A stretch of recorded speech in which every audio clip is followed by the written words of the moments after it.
Commitment means standing up for your life.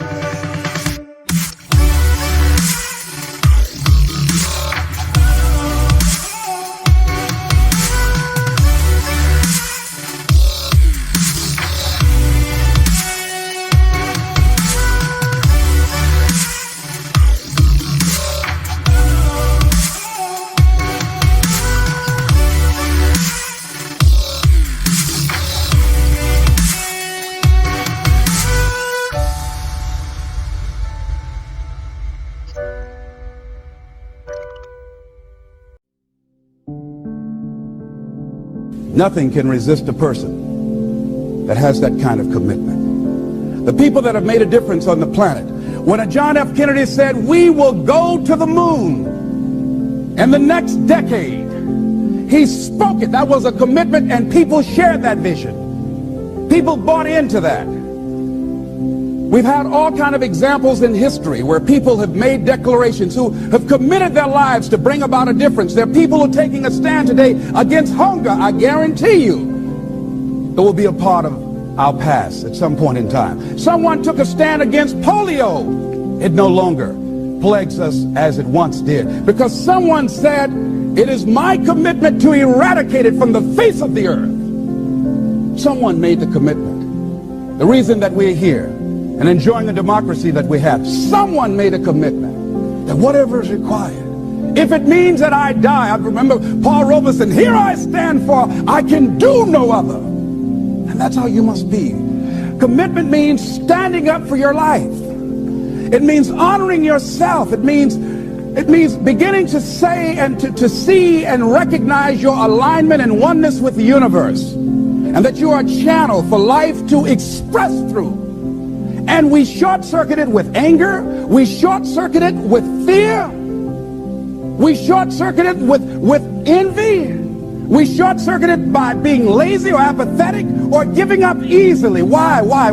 We say, oh, it's too hard, it's too hard. We don't challenge our spirit. Ladies and gentlemen, there's nothing as powerful as the human spirit. You can't destroy it. You can pervert it, but you can't destroy it. I was reading Man's Search for Meaning by Viktor Frankl. What a powerful book. I'm reading it now for the 7th time. And he gives so many graphic examples of the power of the human spirit. And so what are some of the things that can fortify us and give us the kind of inner strength that will allow us to forward ourselves into the future by manifesting our commitments? Number one, commitment means in some cases going back to school, getting some training, sitting up in classes with people younger than you, putting yourself in a position where you don't know and that is awkward and uncomfortable, but because of your commitment to develop yourself, or to go back to school to get a high school diploma or to get a college degree, that it doesn't matter, feeling dumb and saying, what am I doing here, sitting up in some boring class? Commitment could mean a lot of things. It could mean that you begin to go back. You got to back up sometimes. It means to back up and not give up, to regroup, back up and regroup and come back again. Because life has waylaid you, because you got knocked down. I know when I was working on my dream, there were times I lost my house at one point. I lost my car. I was broke. My credit was bad. I was sleeping at different friends' houses on their couch or on the floor. There were times, months, that I slept on the floor of my office and got up early and dressed before my staff got there to give them the impression that I got there early before they did. And we all pretend not to know what we knew, that the boss was staying in the office. So we never talked about it. But I refuse to give up on my dream. And what happens, they say, you know, in the prosperous years, you put it in your pocket. In the lean years, you put it in your heart. It makes me appreciate it even more. Even more. I wouldn't trade it. I wouldn't trade it for anything. The disappointment, the pain that I've gone through by keeping the commitment. Keeping the commitments that you have might mean taking a stand that's unpopular.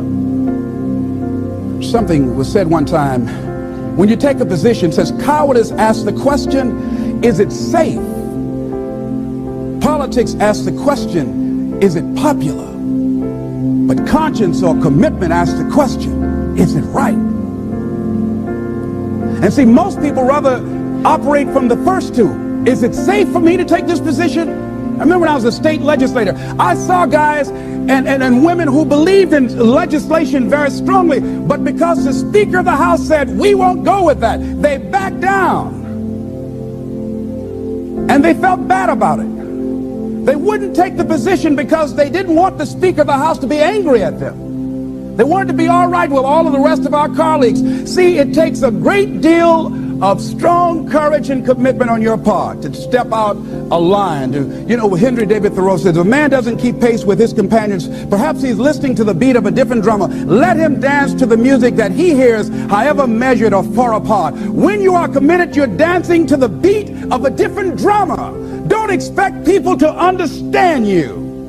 Don't expect it to make sense to anybody why you've got to do this, why you have got to go, why you leave. This is a good job. I'm going. They pay you well. I'm going. You just a few years from retirement. I'm going. Why? I don't understand. You don't have to.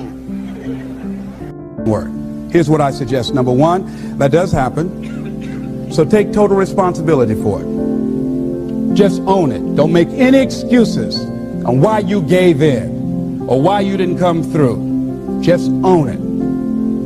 And face the flack, whatever it is. And stand up inside yourself. Next thing is, assess the situation.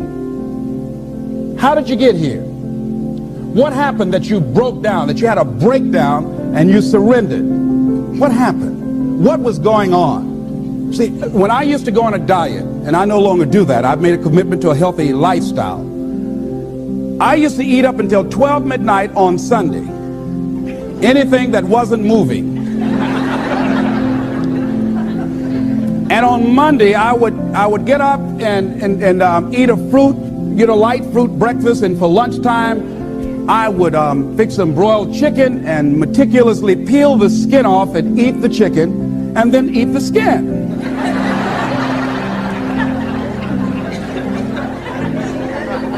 Do 5 setups, look in the mirror, and become discouraged because my stomach doesn't look like a washboard or one of the Avon Haley dances. And I say, what the use? And then I go to the refrigerator and eat food cold standing right there in the refrigerator. So when I evaluated where I broke down, I realized I can't have junk food in the house. So I changed my route. I stopped taking people to lunch or to dinner because I couldn't sit there and watch them eat.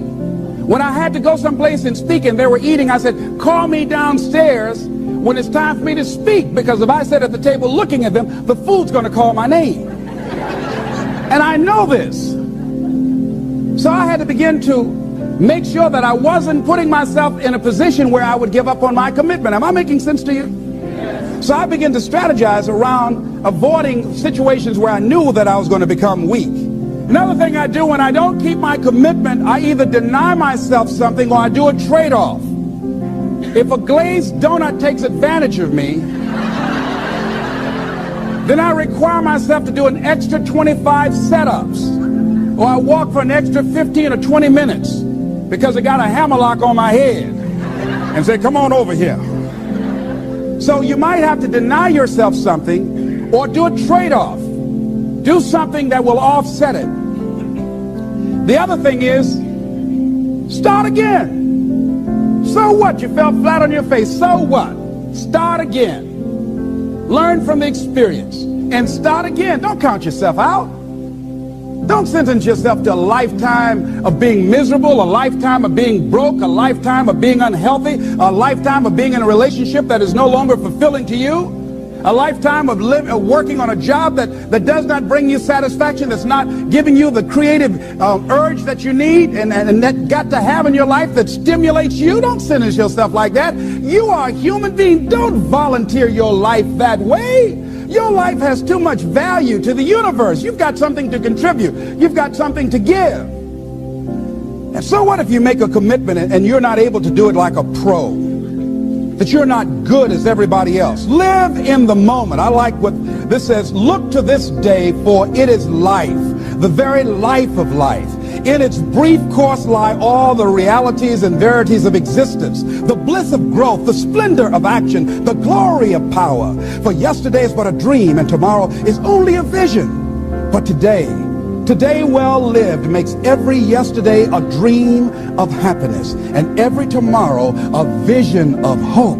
Look well, therefore, to this day. See, if we just start enjoying where we are, if we make that kind of commitment to enjoy where we are, to experience the experience of life where we are, to do all we can right now where we are. Forget about the mistakes yesterday. Forget about all your failures yesterday. Forget about what you don't have. That's not important. Only thing that we have is right now. Right now, right now. And I say that life is calling on you to call forth on that. The optimists, which I think one of the most positive groups in the world, they have something called the Optimist Creed, and I like, it says promise yourself. I changed it to commit yourself, because I think that commitment has more power than promise. It says commit yourself to be so strong that nothing can disturb your peace of mind, to talk health, happiness, and prosperity to every person you meet, to make all your friends feel that there is something in them, to look at the sunny side of everything and make your optimism come true, to think only of the best, to work only for the best, and expect only the best, to be just as enthusiastic about the success of others as you are about your own, to forget the mistakes of the past and press on to the greater achievements of the future, to wear cheerful countenance at all times and give every living creature you meet a smile, to give so much time to the improvement of yourself that you have no time to criticize others, to be too large for worry, too noble for anger, too strong for fear, and too happy to permit the presence of trouble. Commit yourself to these things. Isn't that powerful? What a commitment to make with your life. Commit yourself to stretch, to get outside of your comfort zone and not be concerned about what people think about you, because they're thinking it anyhow.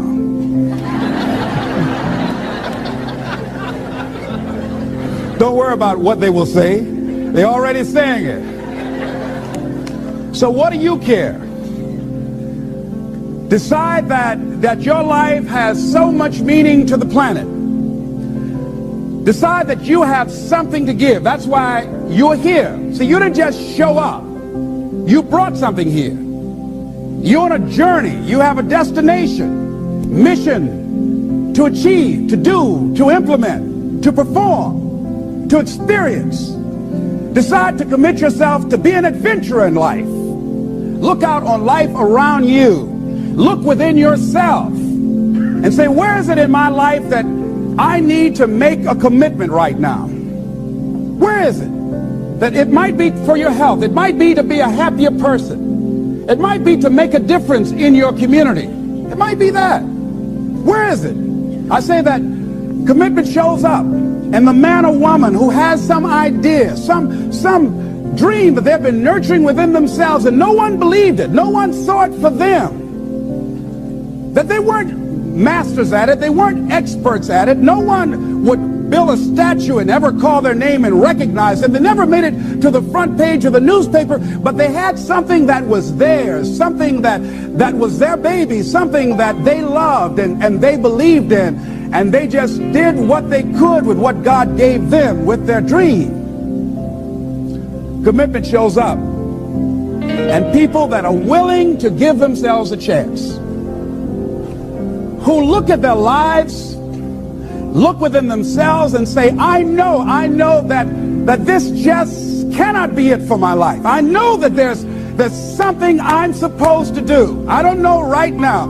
Or maybe you do know. Maybe you do know, and you've talked yourself out of it. And I understand that.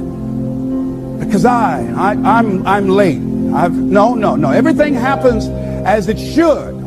I got the courage to step out, to become committed. I was seriously not serious before. And I decided, it took me some time to build up the courage to become committed because it frightened me. So I understand wrestling with it. I wish I could tell you I've been doing this for 20 years. I haven't. I'm just glad that I decided to become committed before I left here. And wherever you are, decide that you're going to commit your life now. And let it show up in your contribution. Let it show up in what you have to share. And whatever commitment that you make, honor your commitment as yourself. Honor your word as yourself.